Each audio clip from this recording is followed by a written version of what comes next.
सुमित्रा बहुत ही कंजूस औरत थी जो हमेशा पैसे बचाने के बारे में सोचती रहती थी। हालांकि उसका बेटा एक बड़ी मल्टीनेशनल कंपनी में काम करता था। एक रोज सुमित्रा घर में झाड़ू लगा रही थी, तभी उसकी कमर में झटका आ जाता है। हाय रे, मर गई मेरी कमर। ये कमर का दर्द तो जाता ही नहीं, ऐसे कैसे चलेगा, कोई तो बचाओ। तभी उसका बेटा अभिनव वहां आता है। उफ़्फ़ो माँ, तुम्हें कितनी बार कहा है, घर में एक नौकरानी रख लेते हैं, तुम्हारी मदद हो जाएगी। इस बुढ़ापे में कब तक काम करती रहोगी? चुप कर तू, जब भी मुंह खोलेगा तो खर्चे की बात ही करेगा। अरे अगर माँ की तुझे इतनी ही चिंता है तो शादी क्यों नहीं कर लेता? घर में बहू आएगी तो मुझे भी कम से कम काम से छुटकारा मिल जाएगा। अभिनव माँ से बिना कुछ कहे काम पर चला जाता है। कुछ दिन ऐसे ही बीत जाते हैं। एक रोज दरवाजे की घंटी बजती है तो सुमित्रा दरवाजा खोलती है। सामने अभिनव गले में वरमाला पहने एक लड़की के साथ खड़ा होता है। अभिनव, क्या है ये सब? और ये परकटी, मेरा मतलब है लड़की कौन है? किसी नौटंकी कंपनी में भाग लिया है क्या तूने? माँ, इसका नाम अनाया है और हम दोनों ने शादी कर ली है। ये एक करोड़पति बाप की इकलौती बेटी है। इसके पिता कभी भी हमारी शादी के लिए नहीं मानते, इसलिए हमने कोर्ट मैरिज कर ली है। ये सुनकर सुमित्रा बड़ी खुश होती है कि उसके बेटे ने एक करोड़पति लड़की से शादी की है। वो अनाया को दिल से अपना लेती है और उसका गृह प्रवेश करवाती है। अगली सुबह सुमित्रा अपनी बहू के कमरे का दरवाजा खटखटाती है। अनाया बहू, ओ अनाया बहू, जल्दी से तैयार होकर बाहर आ जा, आज तेरी पहली रसोई की रस्म है। ये सुनकर अनाया घबरा जाती है। हे भगवान, पहली रसोई? जी माँ जी, बस अभी तैयार होकर आई। अनाया वैसे तो दिल की बड़ी अच्छी थी, लेकिन वो अमीर घर की इकलौती लड़की होती है, इसलिए घर के काम तो उसने कभी किए ही नहीं थे। कुछ देर बाद अनाया तैयार होकर नीचे आती है। आ गई बहू, चल अब तू जल्दी से अपनी पहली रसोई में कुछ अच्छा सा बना दे। जी माँ जी। अनाया रसोई में गई और वहां पर खड़ी होकर सोचने लगी। माँ जी को बोल तो दिया कुछ बनाकर लाती हूँ, लेकिन मुझे तो मैगी के सिवाय कुछ भी बनाना आता ही नहीं। अब अपनी सास को पहली रसोई में मैगी तो नहीं परोस सकती ना। ये कहकर अनाया गहरी सोच में पड़ जाती है। फिर अपने दिमाग का इस्तेमाल करके बढ़िया सा खाना ऑनलाइन ऑर्डर कर देती है।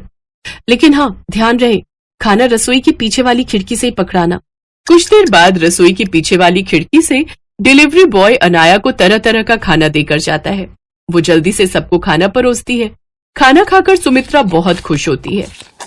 वाह बहू, क्या लाजवाब खाना बनाया है तूने तो, और इस खीर का तो जवाब ही नहीं है। ये तो बिल्कुल होटल जैसी लग रही है। अब होटल की खीर है तो होटल जैसी ही लगेगी ना माँ जी, लेकिन कहीं माँ जी को मुझ पर शक तो नहीं हो गया? क्या हुआ बहू, कहाँ खो गई? कुछ नहीं माँ जी, मैं तो बस ये सोच रही थी कि इतने बड़े घर का काम आप अकेले कर रही थी, तो क्यों ना अब हम एक नौकरानी रख ले जो इस घर के काम के साथ साथ रसोई में मेरी थोड़ी मदद भी कर दे। तू पागल हो गई है क्या बहू? आज तक इस घर का काम मैंने अकेले संभाला है, और वो भी बिना किसी नौकरानी की मदद के। और मेरा शरीर तो अब बूढ़ा हो चुका है, घर का काम भी मुझसे नहीं होता। और अब तो तू आ गई है, तू तो जवान है, सारा काम चुटकियों में कर लेगी, और रसोई बनाने में तो तेरा कोई जवाब ही नहीं। ले बेटा अनाया, अब बचने वाली है तेरी बैंड। जैसे तैसे अनाया घर के काम करती, फिर रसोई में जाते ही कुछ देर बाद ऑनलाइन खाना ऑर्डर करके मंगवा लेती। ऐसे ही कुछ दिन बीतते हैं। उसके हाथ की बनी सब्जियां खाकर तो सुमित्रा बड़ी ही खुश होती।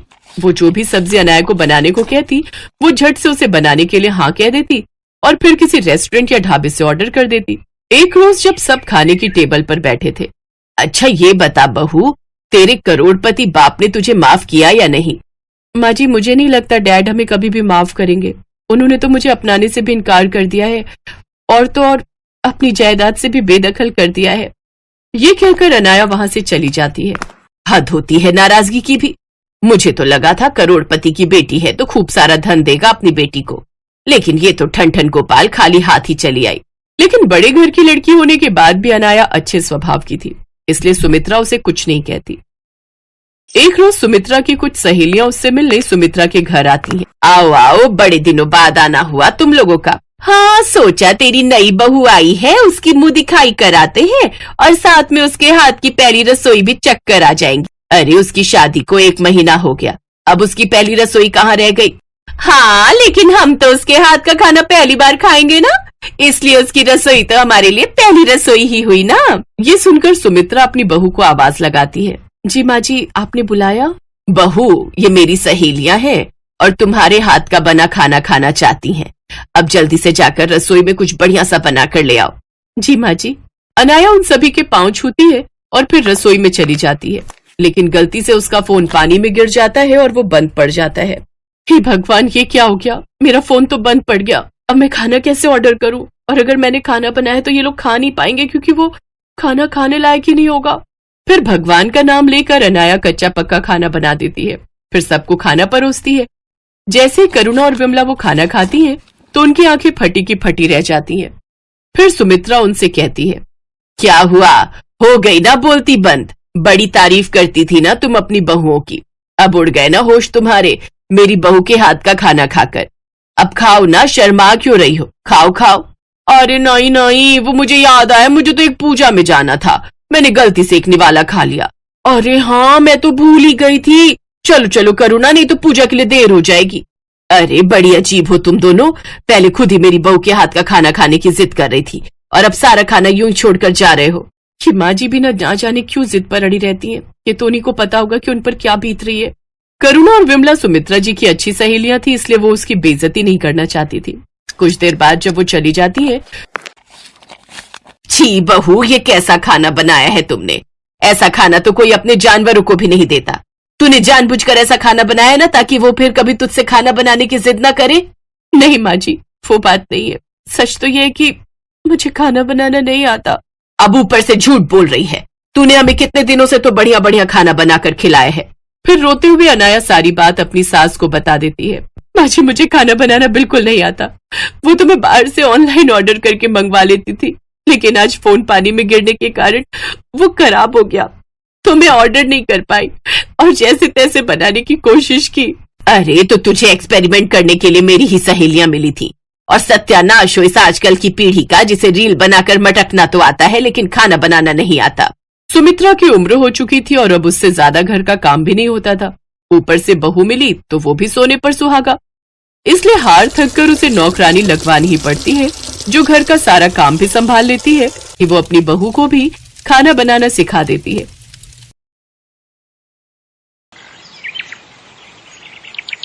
नागलोक की राजकुमारी शैवन्या बहुत परेशान थी। कुछ समय से उसके चेहरे पर भद्दे दाग हो गए थे, जिस कारण नागलोक के नगरों में रहने वाले बड़े नागराजाओं के पुत्र उससे विवाह नहीं करना चाहते थे। नागरानी सुपेला, हमारी पुत्री शैवन्या के विवाह के लिए हमने बड़े बड़े नाग कुमारों के लिए प्रस्ताव भेजा है, परंतु हमारी पुत्री शैवन्या के चेहरे को देखकर कोई भी नाग राजकुमार हाँ नहीं कहता। मुझे लगता है हमें अपने कुलगुरु से इस बारे में वार्तालाप करना चाहिए। शायद तुम ठीक कह रही हो नागरानी, हम आज ही कुलगुरु से भेंट करेंगे।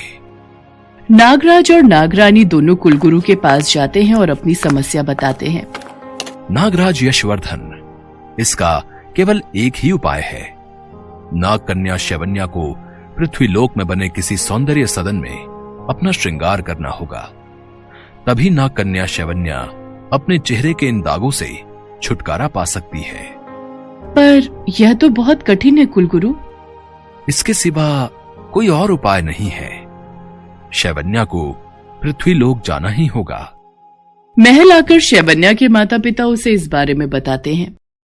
ठीक है माताजी पिताजी, जैसा आप कहेंगे मैं वैसा ही करूंगी।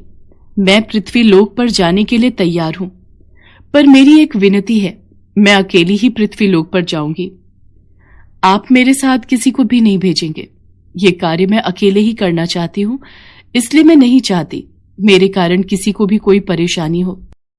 पर बेटी, तुम बिल्कुल अकेली पृथ्वीलोक पर कैसे जाओगी? वहां किसी ने भी तुम्हें पहचान लिया तो तुम पर कोई संकट ना आ जाए पुत्री। आप चिंता मत करो माँ, मैं अपना ध्यान रखूंगी। अपने माता पिता से आज्ञा लेकर शैवन्या पृथ्वीलोक पर पहुंच जाती है और एक लड़की के रूप में आ जाती है, पर शैवन्या के चेहरे के निशान नहीं छिप पाते। ये इंसानी रूप ठीक रहेगा, इससे मुझे कोई पहचान भी नहीं पाएगा। हे राम, कैसा अंधा रिक्शा वाला है, टक्कर मारकर चला गया। मेरी तो चप्पल भी टूट गई।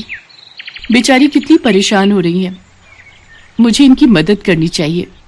रुकिए माँ जी, मैं आपकी मदद करती हूँ। जीती रहो बेटी, भगवान तुम्हारा भला करे। परेशान मत हो माँ जी, मैं आपको अपनी चप्पल दे देती हूँ। वास्तव में शैवन्या ने कोई चप्पल पहन ही नहीं रखी थी। वो जादू से एक चप्पल का जोड़ा बनाती है और उस बूढ़ी महिला को दे देती है। मेरा घर यहीं पास में ही है, आओ कुछ देर मेरे घर चलो। वैसे तुम्हारा नाम क्या है? मेरा नाम शैवन्या है।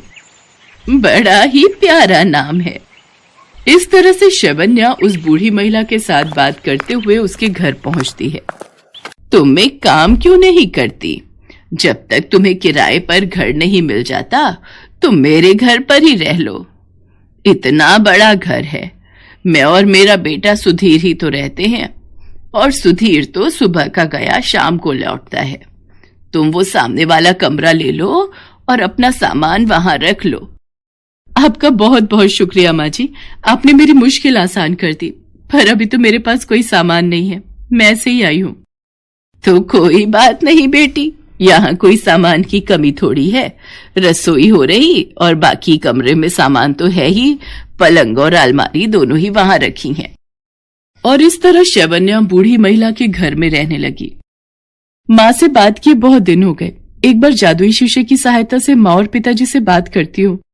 शैवन्या जादुई शीशे की सहायता से अपने माता पिता को देखती है।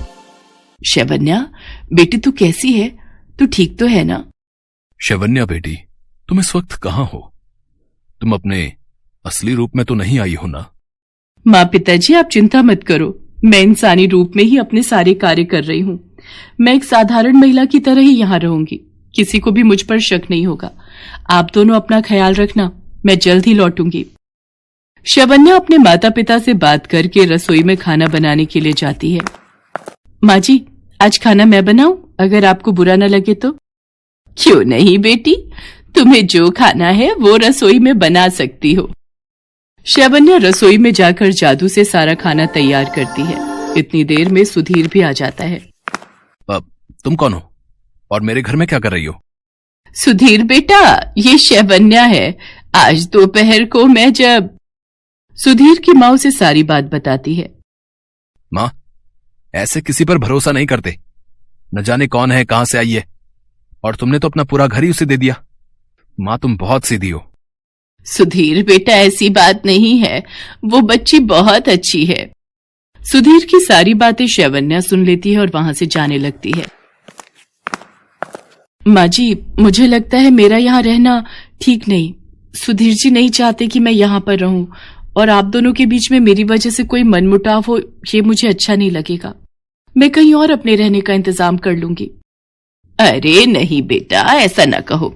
सुधीर तू अपने कमरे में जा, मैं तेरे लिए वहीं खाना लेकर आती हूँ। शैवन्या के आ जाने से उस बूढ़ी महिला को बहुत आराम हो गया था। एक शाम शैवन्या बाजार से आ रही थी, तभी मोहल्ले के कुछ लड़के उसके पीछे पड़ जाते हैं। अरे ये तो वही लड़की है ना जो आजकल सुमन आंटी के घर में रुकी हुई है? हाँ भैया, सुधीर भैया के तो मजे हैं। एक अकेली लड़की उनके घर में रह रही है, और वो भी बिना किसी रिश्ते के। भाई वैसे देखने में तो बिल्कुल सुंदर नहीं है, इसके चेहरे पर कितने गंदे निशान हैं। फिर कैसे पसंद किया? मन तो कर रहा है अभी अपने असली रूप में आकर इन दोनों को डस लूं, पर मैं ऐसा नहीं कर सकती, मेरा सच सामने आ जाएगा। तभी सुधीर भी वहां से निकल रहा था। तुम दोनों की हिम्मत कैसे हुई है? शैवन्या को कुछ कहने की हिम्मत कैसे हुई तुम दोनों की? अभी बताता हूँ। अबे तेरी ये लगती कौन है? ये मेरी होने वाली पत्नी है, और कुछ ही दिनों में हम दोनों की शादी हो रही है, समझे? घर आकर सारी बात अपनी माँ से कहता है। अगर मैंने इस शादी के लिए मना किया तो ये लोग मुझ पर शक करेंगे। मुझे शादी के लिए हाँ कहना ही होगा। मेरे पास ये अच्छा मौका है, इसी बहाने मैं किसी सौंदर्य सदन में तैयार भी हो जाऊंगी, और तैयार होते ही मेरे चेहरे के भद्दे निशान गायब हो जाएंगे। फिर मैं नागलोक वापस लौट जाऊंगी। शैवन्या शादी के लिए हाँ कह देती है और अपने माता पिता को भी इस बारे में खबर देती है। शादी के दिन शैवन्या अपनी सास के साथ ब्यूटी पार्लर पहुंचती है। मेरी होने वाली बहू का ऐसा श्रृंगार करना कि लोग देखते रह जाएं। आप चिंता मत कीजिए, हम इनके चेहरे के सारे दाग धब्बे मिटा देंगे। शैवन्या को ब्यूटी पार्लर वाली लेडी बहुत सुंदर तैयार करती है। दुल्हन के रूप में शैवन्या बहुत सुंदर लग रही थी। तभी ब्यूटी पार्लर वाली की नजर सामने बने शीशे पर जाती है। देखिए आप कितनी सुंदर लग रही हैं। आपके चेहरे के सारे निशान भी मैंने मेकअप से छुपा दिए हैं। शैवन्या शीशे की तरफ देखती है। ओह, ये तो कोई नागिन है। वो देखो सामने शीशे में इस लड़की की जगह एक सांप दिखाई दे रहा है। भागो भागो भागो यहाँ से। रुक जाइए, मैं ऐसी नहीं हूँ जैसा आप मुझे समझ रहे हैं। मेरी बात तो सुनिए। माँ जी, एक नागिन मेरी बहू नहीं हो सकती। तू तो हमें डस लेगी। ऐसा ना कहिए माँ जी, मैं आपको पूरी बात बताती हूँ। तब तक सुधीर भी वहां आ जाता है। शैवन्या सारी सच्चाई बताती है और रोने लगती है। नागराज और नागरानी उनके कुलगुरु के साथ वहां प्रकट होते हैं। पुत्री शैवन्या ने किसी को धोखा नहीं दिया, ये सत्य कह रही है। मैंने ही शैवन्या को धरती लोक पर भेजा था। माँ, पिताजी, मैं सुधीर से प्यार करने लगी हूँ और मुझे माँ जी के साथ ही रहना है। सुधीर को मेरे स्वभाव से प्यार हुआ, उसने मेरे रंग रूप को नहीं देखा। माँ जी भी मुझे बहुत प्यार करती है, नहीं तो कोई किसी पर क्यों विश्वास करेगा। उन्होंने मुझ पर किया, मैं उनकी बहुत इज्जत करती हूँ। पुत्री, तुम्हारी ये करुण बातें सुनकर मेरा भी हृदय पिघल गया है। मैं तुम्हें आशीर्वाद देता हूं। मेरी शक्तियों से तुम आज के बाद एक साधारण स्त्री का ही जीवन व्यतीत करोगी। अब तुम नागिन नहीं हो। कुलगुरु की बातें सुनकर सब बहुत खुश हो जाते हैं। शैवन्या के चेहरे के सारे दाग धब्बे खत्म हो गए थे। सुधीर और शैवन्या की शादी हो जाती है। उस दिन से शैवन्या धरती लोक पर ही सुधीर और अपनी सास के साथ खुशी खुशी रहने लगी। Thanks for watching.